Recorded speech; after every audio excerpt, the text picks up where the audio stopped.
What the Prime Minister has done to my home state of Victoria and our biggest state of New South Wales can never be forgiven or forgotten, as the Prime Minister's desperately hoping. The lockdowns are on him, the fake who sits over there in the Prime Minister's chair. He let this disease into our country before our population were vaccinated, because he failed to build quarantine. That's the hard truth of it, Deputy Speaker. But his failure to manage COVID-19, it's not just a health crisis or now a mental health crisis engulfing the eastern seaboard.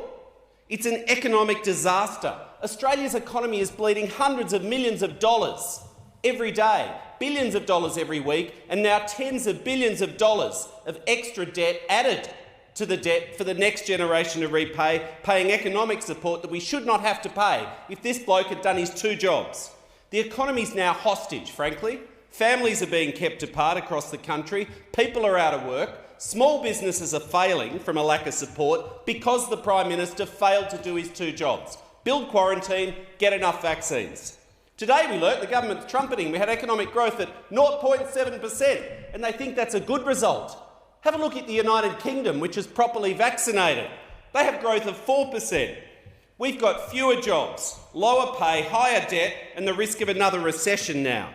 And the government's failures have diminished the hard-won gains and the sacrifice made by millions of Australians, including in my home state of Victoria. Last year, Australians did their bit, but their government has let them down and failed them. Now we've got the gaslighting champion of the world. The Prime Minister's going for that title. He's telling us he's for freedom. I mean, move over Freedom Boy over there. We've now got Freedom Daddy coming at you. He's hoping that Australians will forget that he's the reason that they're in lockdown. He's the reason we're facing another risk of a recession. As has been said, it's like getting the arsonist who lit the fire to come and try and put out the fire. But even before the pandemic, Australia's economy was weak, and the government's also hoping that Australians just forget this. In the 8 years since this government's been in office, real wages are lower than when they were elected. Australian workers are taking home less pay in real terms than 8 years ago when this mob were elected. Real wages fell by 0.7% between 2013 and 2019, before the pandemic even hit.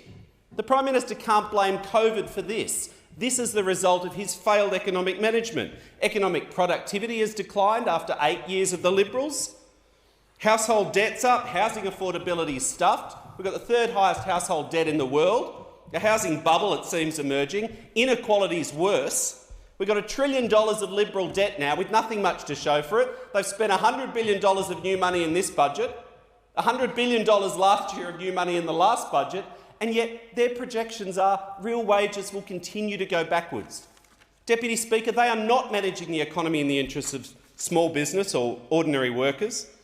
But we could ask, who is actually benefiting?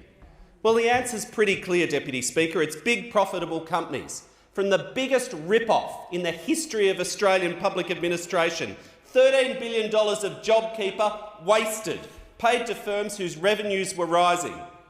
The wage subsidy is good. It was Labor's idea. It was to save jobs, not to pay executive bonuses or increase profits for big companies. As Peter Strong, the former CEO of the Council of Small Business, said, it's pretty close to theft.